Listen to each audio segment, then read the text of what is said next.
Hello friends, welcome to my YouTube channel academy of teachers. आज हम आप लोगों के लिए लाए हैं इंग्लिश पेडागोजी के 15 कुछ महत्वपूर्ण प्रश्न जो कि सीटेट प्राइमरी लेवल के लैंग्वेज सेकंड पर बेस्ड हैं। और ये प्रश्न न केवल संविदा वर्ग 3 के लिए बल्कि सीटेट तथा अन्य सभी टीचिंग एग्ज़ाम्स के लिए हेल्पफुल होंगे, क्योंकि इन क्वेश्चंस के माध्यम से हम आपका कॉन्सेप्ट डेवलप करेंगे, ना कि आपको इनका सिर्फ आंसर प्रोवाइड कराएंगे। इसलिए इस वीडियो को ध्यानपूर्वक देखिएगा सो दैट आपका कॉन्सेप्ट डेवलप हो सके। So let's start. Here first question is the multilingual nature of the Indian classroom must be used as a resource so that. मतलब मल्टीलिंगुअल नेचर जो है इंडियन क्लासरूम का, उसको रिसोर्स की तरह यूज करना चाहिए, करना ही चाहिए। क्यों? Children can learn many languages अथवा teacher develop language proficiency, every child feel secure and accepted, every child learns at the same pace. तो यहाँ पर विकल्पों का विचार करते हैं। पहला विकल्प है children can learn many languages. ठीक है, हम लैंग्वेज का यूज कर सकते हैं। टीचर डेवलप लैंग्वेज प्रोफिशिएंसी, यहाँ पर खुद की अगर प्रोफिशिएंसी डेवलप कर रहा है तो ये किसी काम का नहीं। बच्चों की प्रोफिशिएंसी डेवलप करना चाह रहा है तो हो सकता है, लेकिन लैंग्वेज प्रोफिशिएंसी तब डेवलप होती है जब किसी एक खास लैंग्वेज को ही स्थान दिया जाए, उसको एक्सपोजर दिया जाए। तीसरा विकल्प every child feel secure and accepted, हर बच्चा एक्सेप्टेड और सिक्योर फील करता है क्लास में। Every child learns at the same pace, हर बच्चा सेम पेस से सीखता है, मतलब सेम गति से। तो यहाँ पर जानने की ज़रूरत है, सबसे पहले हमें जानने की ज़रूरत है कि मल्टीलिंगुअलिज्म क्या है। देखिए, मल्टीलिंगुअलिज्म, हमारा जो देश है वो मल्टीलिंगुअल है, मतलब हमारे यहाँ बहुभाषिकता है। यहाँ एरियाज़ के अकॉर्डिंग लैंग्वेजेस चेंज हो जाती हैं, है ना। जैसे कि, और अब इसको हम क्लास के रूम के कॉन्सेप्ट में कैसे देखें, क्लासरूम के संदर्भ में। क्लासरूम के संदर्भ में मल्टीलिंगुअलिज्म का मतलब होगा कि आपकी, मान लीजिए आपकी विद्यालय की भाषा इंग्लिश है और उसमें different language, native language speaker हो सकते हैं, जैसे कि गुजराती बोलने वाला मद्रासी हो या बंगाली हो या हिंदी हो। तो यहाँ पर इस कंडीशन में वहाँ पर मल्टीलिंगुअलिज्म होगा। तो मल्टीलिंगुअलिज्म का जो नेचर है उसको हम रिसोर्स की तरह यूज करना चाहिए। कैसे? देखिए, रिसोर्स की तरह यूज़ करने के लिए हम क्या करेंगे, यदि हम बच्चे को एक्सपोजर देते हैं, मतलब एक्सपोजर देने का मतलब ये कि उसे हम बोलने का मौका दें। और बोलेगा वो क्या, जब वो सीखेगा नहीं रहेगा तो अपनी मदर टंग में बोलेगा। इसका मतलब ये है कि मदर टंग को आपको रिस्ट्रिक्ट नहीं करना है, पर ये नहीं कि पूरा पूरा मदर टंग ही बोले, मदर टंग के थ्रू कुछ नए नए वर्ड्स वो जोड़ता जाए। तो ये हुआ एक तरह से रिसोर्स की तरह यूज करना। दूसरा, मल्टीलिंगुअलिज्म का जो है हम रिसोर्स की तरह यूज कैसे कर सकते हैं। देखिए, जैसे कि हिंदी भाषा बोलने वाला है वो नमस्कार बोल सकता है, संस्कृत वाला नमस्ते बोल सकता है, अथवा तेलुगु वाला जो है शुभोदयम बोल सकता है ना। तो डिफरेंट, एक ही शब्द के लिए कई लैंग्वेज में डिफरेंट टाइप के वर्ड्स हैं। तो अगर हर प्रकार के शब्द बच्चा सुनेगा तो बच्चे आपस में सुनेंगे तो उनका कोग्निटिव डेवलपमेंट होगा, उनका जो उनका वोकैबुलरी जो है वो एनरिच होगी। तो इस प्रकार से उसे हम यूज कर सकते हैं। और यहाँ जानने की ज़रूरत ये है कि जब बच्चे का मातृभाषा को हम जगह देते हैं, मतलब जब उसे लगता है कि उसकी लैंग्वेज को भी जगह दी जा रही है। आप खुद सोचिए, यदि आप कहीं बाहर हों और आप वहाँ पर आपके लैंग्वेज बोलने वाले ना हो और कोई एक आपको लैंग्वेज बोलने वाला वहाँ पर मिल जाए, तो वो आपको बहुत खुशी होती है कि वाह, हमारे इलाके का कोई मिल गया है, हमारी लैंग्वेज बोलने वाला कोई मिल गया है। ऐसे ही अगर बच्चे की भाषा को हम कक्षा में स्थान दे दें तो उसे लगेगा कि वो भी इंटीग्रेटेड है, उसे क्लास में एक्सक्लूड नहीं किया गया है। तो यहाँ पर उचित आंसर जो होगा वो ये होगा कि every child feel secure and accepted, मतलब हर बच्चा अपने आप को सिक्योर फील करेगा, इंटीग्रेटेड फील करेगा और एक्सेप्टेड फील करेगा। So right answer is option number 3। अगले क्वेश्चन पर चलते हैं। An English textbook for class 1 starts with picture, poems and stories and end with alphabet in the end। मतलब एक इंग्लिश टेक्स्ट बुक है क्लास 1 की, जो इसमें शुरू में पिक्चर्स हैं, पोएम एंड स्टोरीज हैं और end with the alphabet in the end, और अंतिम में जो है अल्फ़ाबेट है। Which approach does this kind of arrangement reflect in language pedagogy. ये किस प्रकार का अप्रोच है जो है लैंग्वेज पेडागोजी में, मतलब लैंग्वेज पेडागोजी का ये किस प्रकार का अप्रोच है। ऑप्शंस हैं top to down approach, language across curriculum approach, elliptic approach and bottom up approach. तो यहाँ पर सबसे पहले विकल्पों के बारे में जान लेते हैं, विकल्प क्या कहते हैं। देखिए, टॉप डाउन अप्रोच जो होता है उसमें हम सबसे पहले जैसे कि हमने पहले स्टोरी पढ़ा, उसके बाद हम जो है अंतिम में फिर उसके बाद अल्फ़ाबेट पढ़ रहे हैं, ABCD पढ़ रहे हैं। तो वहाँ पर इस प्रकार का जो अप्रोच होगा, हम टॉप पर जा रहे हैं, पहले हम लिटरेचर पढ़ रहे हैं, उसके बाद जो है अल्फ़ाबेट पढ़ा रहे हैं, तो ये टॉप डाउन अप्रोच होगा। इसका ठीक उल्टा जो होता है वही ये बॉटम अप अप्रोच होता है। और LAC ये लैंग्वेज अक्रॉस करिकुलम जो है, इसे LAC कहा जाता है। और LAC जो होता है ये पूरे करिकुलम की लैंग्वेज है, तो ये इससे रिलेटेड नहीं है। इलेक्ट्रिक अप्रोच जो होता है, इलेक्ट्रिक अप्रोच में हम लोग जो है डिफरेंट टाइप के अप्रोच यूज करते हैं। वो डिपेंड करता है कि किस प्रकार का आपका प्यूपिल है, उसको किस प्रकार की नीड है, तो उसको जैसी नीड होगी उसके अकॉर्डिंग हम अपने अप्रोच को चेंज करेंगे।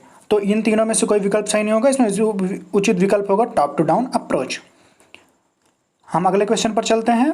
A teacher is telling a story with actions and gesture to class 3 students. After this, she asked them to draw picture on the story in groups.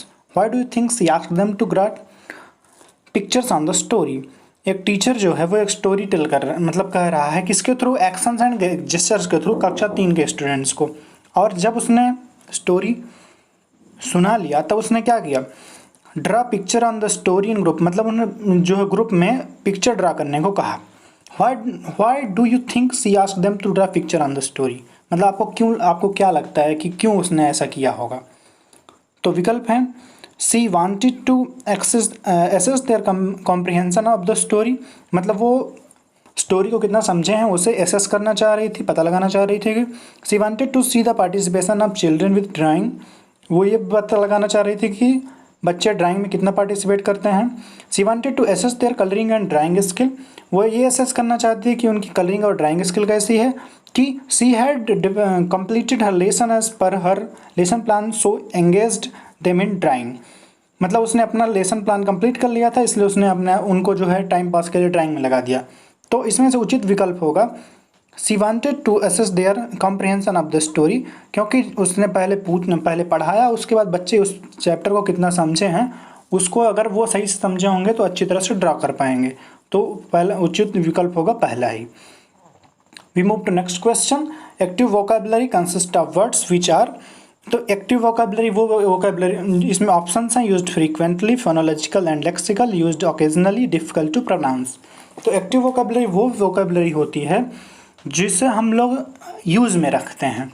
जैसे कि मैं ऐसी भाषा आपके सामने जो यूज कर रहा हूँ वो हमारी एक्टिव वोकैबुलरी, लेकिन ये भी हो सकता है कि मेरे साथ बहुत अच्छे शब्द हो सकते हैं, साहित्यिक शब्द हो सकते हैं जिनका मैं यूज़ नहीं करता हूँ, तो वो एक्टिव वोकैबुलरी नहीं होगा। तो यहाँ पर सही आंसर हो जाएगा used frequently. We move to next question. The major aim of teaching poetry is, मतलब पोएट्री पढ़ाने का मेजर एम क्या है। विकल्प है आपके सामने, development of grammar, making learner to become poet, vocabulary development, enjoyment and appreciation. तो यहाँ पर जो विकल्पों पर पहले विचार करते हैं, तो टीचिंग पोएट्री पढ़ाने का जो मेजर एम होगा वो ये होगा कि बच्चे, उनके अंदर सौंदर्य की भावना का विकास हो, एस्थेटिसिज्म उनके अंदर आए, कि वो दुनिया को अच्छे ढंग से देखें, उनका जो देखने का नज़रिया है वो बढ़े। ठीक है, तो इसलिए इसका विकल्प हो जाएगा एन्जॉयमेंट एंड अप्रिशिएशन। अगले क्वेश्चन पर चलते हैं। Morpheme is the, here options are unit of a word that can be broken up into new meaning, smallest unit of a phrase, smallest unit of a word, smallest unit of meaning that can't be broken up। तो देखिए यहाँ विकल्पों पर विचार करते हैं। Unit of a word that can't be broken up into a meaning, मतलब word की एक यूनिट जिसे अलग नहीं कर सकते। दूसरा विकल्प है smallest unit of a phrase, phrase की स्मॉलेस्ट यूनिट होती है वर्ड, तो ये तो होगा नहीं। Smallest unit of a word may be letter, so morpheme is not a letter. Morpheme is the smallest unit of meaning that can't be broken up, so here right answer will be smallest unit of meaning that can't be broken up. We move to next question. A teacher of class 2nd uses learners knowledge and language to build a bridge between his mother tongue and English language teaching. Here learners language is used in teaching English as, मतलब ये है कि एक class 2 की teacher है जो कि learner के नॉलेज और लैंग्वेज को जो है यूज़ करती है ब्रिज की तरह उसके मदर टंग और इंग्लिश लैंग्वेज टीचिंग में, मतलब जो उसका मदर टंग आ रही है उसे और उसको उसके मदर टंग का यूज़ कर रही है वो इंग्लिश पढ़ाने के लिए। Here learners language is used in teaching English as, यहाँ पर लर्नर की जो लैंग्वेज है उसको टीचिंग इंग्लिश के टीचिंग में किस तरह से यूज़ किया जा रहा है। ऑप्शंस हैं रिसोर्सेज, पैटर्न, हिंड्रेंस, ट्रांसलेशन। तो देखिए यहाँ पर विकल्प देखें ट्रांसलेशन, तो ट्रांसलेशन तो वो नहीं कर रही, वो सिर्फ हेल्प ले रही है ना। हिंड्रेंस का मतलब होता है बाधा, तो हर्डल तो उसे पैदा नहीं करना है पढ़ाने के लिए, मदर टंग कभी भी बाधा नहीं पैदा करती। पैटर्न नहीं, यहाँ पर सही आंसर हो जाएगा रिसोर्सेज, क्योंकि वो रिसोर्स की तरह यूज करती है, क्योंकि मदर टंग जो होती है, मदर टंग के हेल्प से हम जो है सेकंड लैंग्वेज जो है बच्चे को अच्छी तरह से पढ़ा सकते हैं, और स्पेशली उसे प्राइमरी लेवल पर मदर टंग का यूज जरूरी है। We move to next question. BICS stands for. So here are options: basic interrelated communication strategies, basic interpersonal communicative skills, bilingual integrated content and syllabus, bilingual interdependent course and syllabus. तो BICS इसका full form होता है basic interpersonal communicative skill. We move to next question. A teacher wants to create a language rich environment in her class. She should, मतलब ये है कि एक teacher जो है अपने क्लास में लैंग्वेज रिच एनवायरनमेंट को क्रिएट करना चाहता है, उसे क्या करना चाहिए। Here are option: provide an opportunity where the language is seen, noticed and used by children, मतलब उसे ऐसी अपॉर्चुनिटी प्रोवाइड कराना चाहिए जहाँ पर लैंग्वेज सुनी जाए, देखी जाए और नोटिस की जाए, है ना। और दूसरा विकल्प है ask a student use only English while communicating in the class with peers, students को ये कहे कि सिर्फ वो इंग्लिश यूज करें जब वो बात कर रहे हों। या कि establish a language lab in her class, उसे एक लैंग्वेज लैब स्टेब्लिश करना चाहिए। कि motivate parents to buy language games and activities, कि पेरेंट्स को कहे कि वो लैंग्वेज गेम्स और एक्टिविटीज़ को खरीदें। तो यहाँ पर सही विकल्प हो जाएगा कि provide an opportunity where the language is seen and noticed and used by children. क्यों? क्योंकि देखिए लैंग्वेज के लिए ज़रूरी है एक्सपोजर, क्योंकि लैंग्वेज को जितना एक्सपोजर मिलता है वो लैंग्वेज उतने अच्छे से एक्वायर की जाती है। देखिए इंग्लिश मीडियम जो स्कूल होते हैं उनमें क्यों ऐसा किया जाता है कि वहाँ पर रूल होता है कि क्लास में भी, प्लेग्राउंड में भी, असेंबली में भी, हर जगह टीचर और स्टूडेंट के बीच जो कम्युनिकेशन होगा उसमें भी हर जगह इंग्लिश का यूज किया जाता है। क्यों? क्योंकि वहाँ पर उसको एक्सपोजर मिलेगा, बच्चे को वो देखेगा, सुनेगा और समझेगा।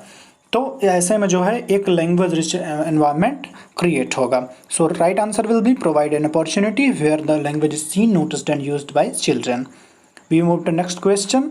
Literature for children is considered as an reading, मतलब लिटरेचर जो है चिल्ड्रन के लिए किस प्रकार कंसिडर किया जाता है। Hints material for, inspirational source of, additional burden on, authentic source of. So you need to know that literature जो होता है वो ऑथेंटिक सोर्स होता है, उसमें डिफरेंट टाइप के जेनर्स होते हैं, उसमें पोयम भी हो सकती है, उसमें ड्रामा भी हो सकता है, उसमें प्रोज भी हो सकता है। तो डिफरेंट टाइप के जेनर्स होते हैं और जो कि ऑथेंटिक सोर्स बताते हैं और उसमें ऑथेंटिक लैंग्वेज यूज की जाती है। इसलिए लिटरेचर को जो है बच्चों को पढ़ाया जाए ताकि उनको ऑथेंटिक सोर्स मिल सके। We move to next question. Which one of the following is not a form of literature for children, मतलब इनमें से कौन सा एक लिटरेचर का फॉर्म नहीं है चिल्ड्रंस के लिए। ऑप्शन है myths and legend, tales of heroes and history, picture book, thesaurus. तो यहाँ पर देखिए विकल्प जो है इसमें उचित विकल्प होगा थिजारस। क्यों थिजारस होगा? क्योंकि थिजारस जो होता है एक तरह से डिक्शनरी टाइप का होता है, ठीक है। तो डिक्शनरी जो होगा ये इसका लिटरेचर से मतलब नहीं है, है ना।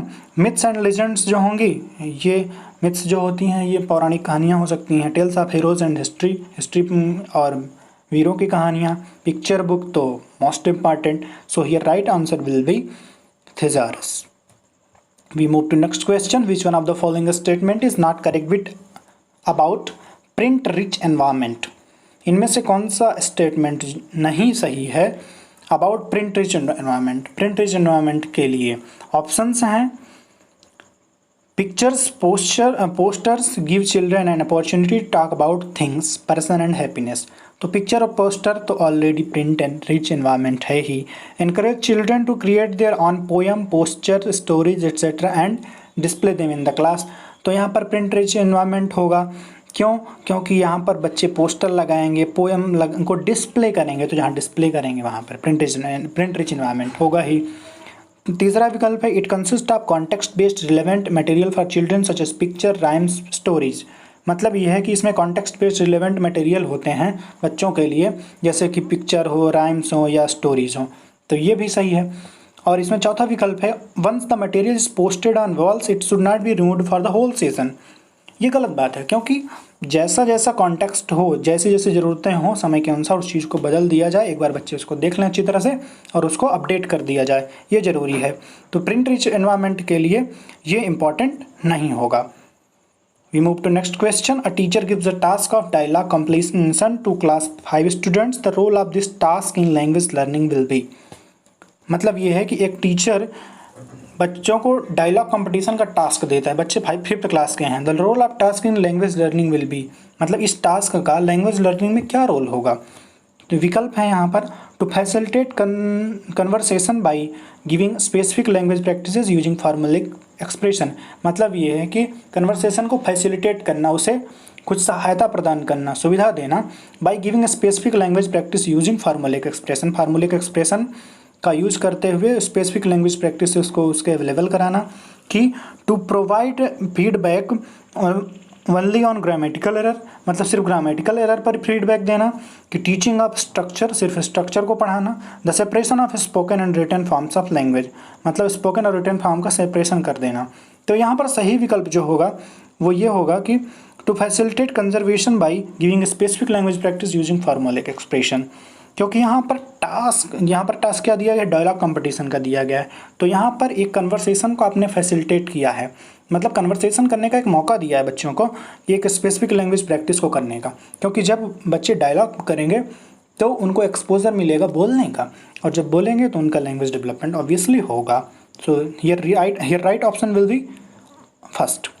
We move to next question and this will be final. Using realia in the language class means bringing, मतलब रियलिया का लैंग्वेज क्लास में यूज करना का मतलब क्या है, क्या लाना है। Here are options realistic objective and targets for the learner, मतलब कि रियल ऑब्जेक्टिव्स और टारगेट्स लर्नर के लिए लाया जाए।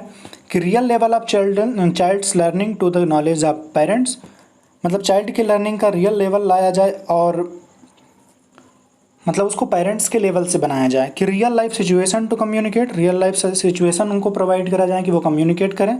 कि real object as teaching aid, तो रियलिया का मतलब यही होता है कि मूर्त रूप से किसी चीज़ को कॉन्क्रीटली हमें प्रेजेंट करना है। जैसे बच्चे को ये नहीं पता है गैंडा कैसा होता है, तो गैंडा का तो हम मूर्ति तो नहीं ला सकते, गैंडा तो लाकर खड़ा नहीं कर सकते, तो हम उसके लिए उसके पास जो है उसको पिक्चर के माध्यम से दिखा सकते हैं, स्लाइड्स के थ्रू दिखा सकते हैं।